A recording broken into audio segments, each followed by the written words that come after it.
नमस्कार दोस्तों, मैं उदय VNKD स्टडी पोर्टल के यूट्यूब चैनल में आपका बहुत बहुत स्वागत करता हूं। हम सब डेली रात 9 बजे जीएस से टॉप हम सब महत्वपूर्ण प्रश्नों के बारे में पढ़ते हैं। यदि दोस्तों आप चैनल पर नए हैं तो चैनल को सब्सक्राइब जरूर कर लीजिए और आप सब डेली जो है रात 9 बजे जरूर सामान्य अध्ययन आप जरूर पढ़िए। यह सब जितना प्रश्न हम सब पढ़ेंगे यह सभी SSC के एग्जाम में सभी पूछा गया प्रश्न है। कोई MTS, CGL, CHSL, CPO, SI, stenographer यानी तमाम परीक्षाओं में यह सभी SSC के पूछे गए प्रश्न है। तो चलिए शुरू करते हैं। देखिए दोस्तों, आज का हमारा पहला प्रश्न है, इसे बताइए मिलिंद पान्हो क्या है। बताइए मिलिंद पान्हो क्या है। बौद्ध स्थल है कि बुद्ध का एक नाम है कि कला का बौद्ध नाम है कि बौद्ध पाठ है। तो देखिए इसका ऑप्शन नंबर डी सही होगा। मिलिंद पान्हो जो है वह एक बौद्ध पाठ है, इसे आप याद रखिएगा। देखिए मिलिंद पान्हो एक बौद्ध पाठ या ग्रंथ है जो इंडो ग्रीक शासक मिनेंडर एवं बौद्ध भिक्षु नागसेन के संवाद के रूप में रचित है। इतना आप जो है मिलिंद पान्हो के बारे में याद रखिएगा। अगला प्रश्न देखते हैं, प्रश्न नंबर दूसरा, इसे बताइए चरक किसके राज चिकित्सक थे। बताइए चरक किसके राज चिकित्सक थे। हर्ष के कि चंद्रगुप्त मौर्य के कि अशोक के कि कनिष्क के। देखिए दूसरे का जो होगा ऑप्शन नंबर डी सही होगा। चरक जो थे वो कनिष्क के राज चिकित्सक से इसे आप याद रखिएगा। तो देखिए चरक जो थे वो कनिष्क के राज चिकित्सक थे, इन्हें चिकित्सा का जनक कहा जाता है। देखिए चरक को जो है चिकित्सा का जनक कहा जाता है। इन्हें चिकित्सा की प्रत्येक विधा पर समान अधिकार था। इन्होंने चिकित्सा शास्त्रीय ग्रंथ चरक संहिता की रचना की। तो देखिए इनकी एक प्रसिद्ध रचना चरक संहिता, इसे भी आप याद रखिएगा। अगला प्रश्न देखते हैं, प्रश्न नंबर 3, इसे बताइए कुषाण काल में भारतीय और ग्रीक शैली के मिश्रण से विकसित कला विद्यालय को किस नाम से जाना जाता है। बताइए कुषाण काल में भारतीय और ग्रीक शैली के मिश्रण से विकसित कला विद्यालय को किस नाम से जाना जाता है। कुषाण कला के नाम से कि फारसी कला के नाम से कि गांधार कला के नाम से कि मुगल कला के नाम से। तो देखिए इसका जो होगा ऑप्शन नंबर सी सही होगा। तो देखिए गांधार कला के नाम से जाना जाता है। तो देखिए गांधार कला जो है कुषाण काल में विकसित हुई थी। गांधार कला की विषय वस्तु भारतीय थी परंतु कला शैली यूनानी और रोमन थी। तो इतना आप याद रखिएगा, गांधार कला की जो विषय वस्तु थी वह भारतीय थी परंतु कला शैली यूनानी और रोमन थी। इसलिए गांधार कला को जो है ग्रीको रोमन, ग्रीको बुद्धिस्ट या हिंदू यूनानी कला भी कहा जाता है, इसे आप याद रखिएगा। और देखिए सर्वप्रथम गांधार नामक स्थान पर जो है इसके प्रकट होने के कारण इसे गांधार कला कहा जाता है। इतना आप जो है इसके बारे में याद रखिएगा। अगला प्रश्न देखते हैं, प्रश्न नंबर 4 है, इसे बताइए कुषाण वंश के प्रसिद्ध राजा का नाम बताइए। आप इसमें कुषाण वंश के प्रसिद्ध राजा का नाम बताइए। कनिष्क है कि पुलकेशिन है कि विक्रमादित्य है कि हर्ष है। तो देखिए चौथे का ऑप्शन नंबर ए सही होगा। कुषाण वंश के जो प्रसिद्ध राजा हैं वो कनिष्क हैं, इसे आप याद रखिएगा। यदि दोस्तों आपको वीडियो अच्छा लग रहा है तो वीडियो को लाइक जरूर कर दीजिए, साथ ही चैनल को भी सब्सक्राइब कर लीजिए। अगला प्रश्न देखते हैं, प्रश्न नंबर 5 है, इसे बताइए कनिष्क किस वर्ष में राज सिंहासन पर आरूढ़ हुए। बताइए 108 ईस्वी में कि 78 ईसा में कि 128 ईसा में कि 138 ईसा में। तो बताइए पांचवें का कौन सा विकल्प सही होगा। तो देखिए पांचवें का जो होगा ऑप्शन नंबर बी सही होगा।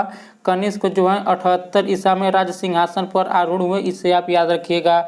तो इसका जो होगा यहाँ पर देखिए ऑप्शन नंबर इसका बी सही होगा। देखिए कुषाण शासक कनिष्क के राज्यारोहण की सर्वाधिक मान्य तिथि जो 78 ईसा है, इसी से जो है शक संवत का प्रारंभ माना जाता है। इसी से जो यानी 78 ईसा से जो है शक संवत का प्रारंभ माना जाता है, इसे भी आप याद रखिएगा। अगला प्रश्न देखते हैं, प्रश्न नंबर 6, इसे बताइए शक संवत किसने और कब शुरू किया था। बताइए कडफिसेस ने 58 ईसा पूर्व में कि रुद्रदामन प्रथम ने 78 ईस्वी में कि विक्रमादित्य ने 58 ईसा पूर्व में, कनिष्क ने 78 ईस्वी में। तो देखिए इसका जो होगा ऑप्शन नंबर जो होगा 6 का, यहाँ पर देखिए ऑप्शन नंबर इसका डी सही होगा। तो देखिए शक संवत जो प्रारंभ किया था वो कनिष्क ने 78 ईस्वी में किया था, तो इसे आप याद रखिएगा। तो 6 का जो होगा ऑप्शन नंबर डी जो होगा यहाँ पर सही हो जाएगा। अगला प्रश्न देखते हैं, प्रश्न नंबर 7, इसे बताइए बौद्ध धर्म का संरक्षण कुषाण शासक कौन था। बताइए बौद्ध धर्म का संरक्षक कुषाण शासक कौन था। कौटिल्य की, अशोक की, विक्रमादित्य की, कनिष्क। तो देखिए बौद्ध धर्म का संरक्षक जो था वो कुषाण शासक कनिष्क था। तो 7 का ऑप्शन नंबर डी सही हो जाएगा, इसे आप याद रखिएगा। देखिए उसके शासन काल में कश्मीर के कुंडलवन नामक स्थान पर चतुर्थ बौद्ध संगीत का आयोजन किया गया, जिसकी अध्यक्षता प्रसिद्ध बौद्ध विद्वान वसुमित्र ने की थी तथा अश्वघोष इसके उपाध्यक्ष बनाए गए। कनिष्क के समय बौद्ध धर्म 2 संप्रदायों में बंट गया, हीनयान तथा महायान। तो इससे भी आप याद रखिएगा, कनिष्क के समय में ही बौद्ध धर्म जो है 2 संप्रदायों में बंट गया, हीनयान और महायान।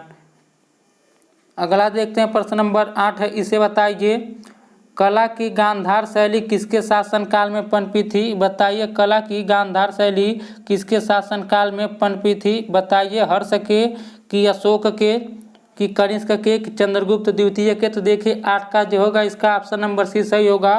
कला की गांधार शैली जो है कनिष्क के शासनकाल में पनपी थी, तो 8 का ऑप्शन नंबर सी सही होगा, इसे आप याद रखिएगा।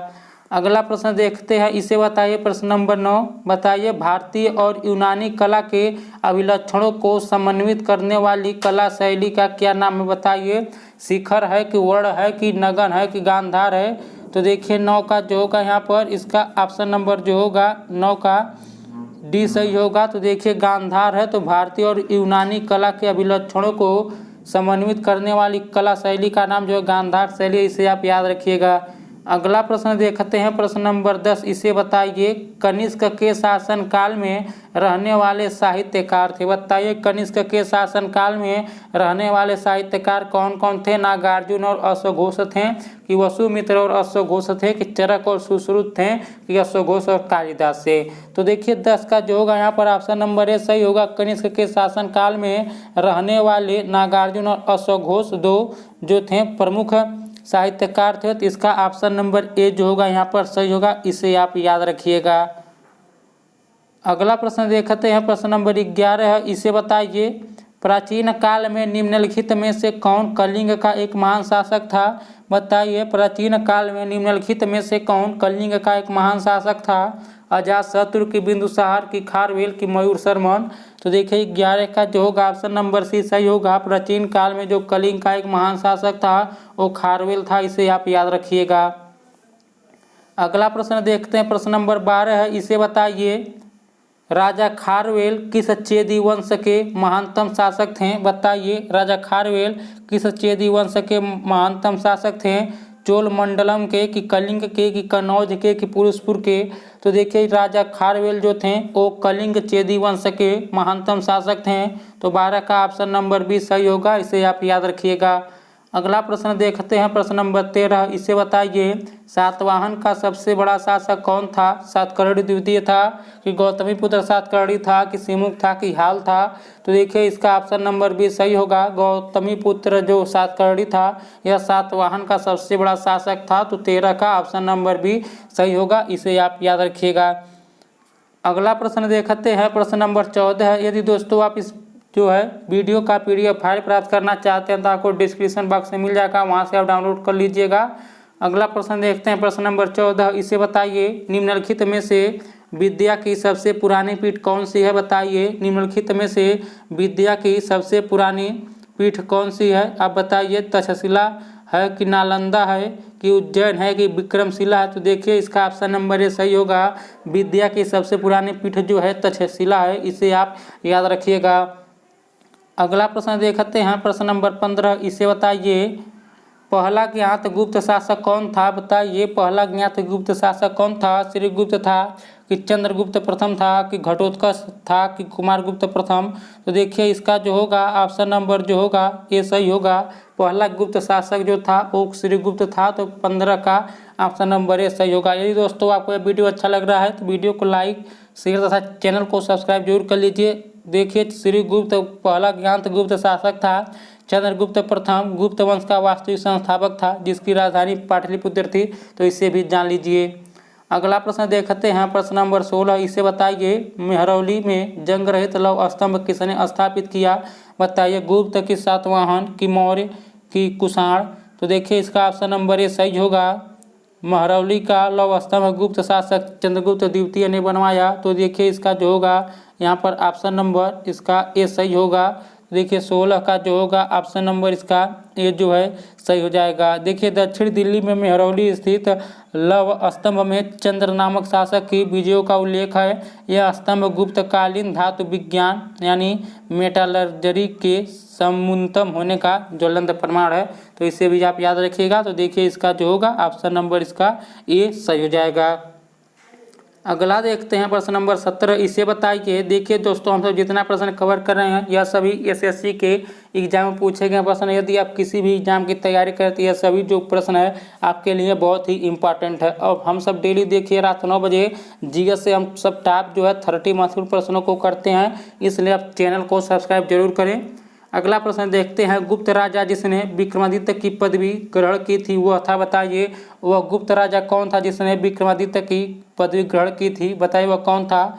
स्कंदगुप्त था कि समुद्रगुप्त था कि चंद्रगुप्त द्वितीय था कि कुमारगुप्त था। तो देखिए 17 का ऑप्शन नंबर सी सही होगा। देखिए चंद्रगुप्त यहाँ पर द्वितीय जो होगा यहाँ पर सही होगा इसका। तो देखिए चंद्रगुप्त द्वितीय को यहाँ पर देखिए चंद्रगुप्त द्वितीय को विक्रमांक या विक्रमादित्य कहा जाता है। इसकी माता का नाम दत्त देवी तथा इसका काल गुप्त काल का स्वर्ण युग माना जाता है, इसे भी आप याद रखिएगा। दोस्तों आप हमें यह कमेंट बॉक्स में बताइएगा कि इतिहास में जो है विक्रमादित्य नाम से कितने लोग हैं, आप इसको जरूर बताइएगा कमेंट बॉक्स में। कितने लोग विक्रमादित्य की पदवी ग्रहण किए हैं इसे आप जरूर बताइएगा। अगला प्रश्न बताइए प्रश्न नंबर 18 है, इसे बताइए चंद्रगुप्त द्वितीय और किस नाम से जाना जाता था, बताइए चंद्रगुप्त द्वितीय और किस नाम से जाना जाता था। समुद्रगुप्त के कि स्कंदगुप्त के कि विक्रमादित्य के कि राणा गुप्त के। देखिए चंद्रगुप्त द्वितीय जो है वह विक्रमादित्य के नाम से भी जाना जाता था, तो इसका ऑप्शन नंबर सी सही होगा, इसे आप याद रखिएगा। अगला प्रश्न देखते हैं प्रश्न नंबर 19, इसे बताइए गुप्त काल के चांदी के सिक्कों को कहते थे, बताइए गुप्त काल के चांदी के सिक्कों को क्या कहा जाता था। दिनार कहा जाता था कि रुपया कहा जाता था कि शतमान कहा जाता था कि करसारपण कहा जाता था। तो देखिए गुप्तकालीन सोने के सिक्के को दिनार एवं चांदी के सिक्कों को रुपया कहा जाता था। तो यहाँ पर देखिए गुप्त काल के चांदी के सिक्के को पूछा तो यहाँ पर रुपया हो जाएगा, लेकिन यदि सोने के सिक्का पूछा था तो उसका जो होता ऑप्शन नंबर उसका ए सही हो जाता। तो इतना आप याद रखिएगा। तो आप दोस्तों इतना याद रखिए, सोने का सिक्का दिनार और देखिए चांदी के सिक्के को रुपया कहा जाता था। अगला प्रश्न देखते हैं प्रश्न नंबर 20 है, इसे बताइए हर्षेण निम्नलिखित राजाओं में से किसका राजकवि था, बताइए हर्षेण निम्नलिखित राजाओं में से किसका राजकवि था। अशोक का कि समुद्रगुप्त का कि चंद्रगुप्त का कि हर्षवर्धन का। तो देखिए इसका ऑप्शन नंबर 20 सही होगा। हर्षेण जो था वह समुद्रगुप्त का राजकवि था, तो इसका ऑप्शन नंबर 20 सही होगा, इसे आप याद रखिएगा। अगला प्रश्न देखते हैं, इसे बताइए प्रश्न नंबर 21 है, लिच्छवी दौहित्र किसे कहते थे, बताइए लिच्छवी दौहित्र किसे कहते थे।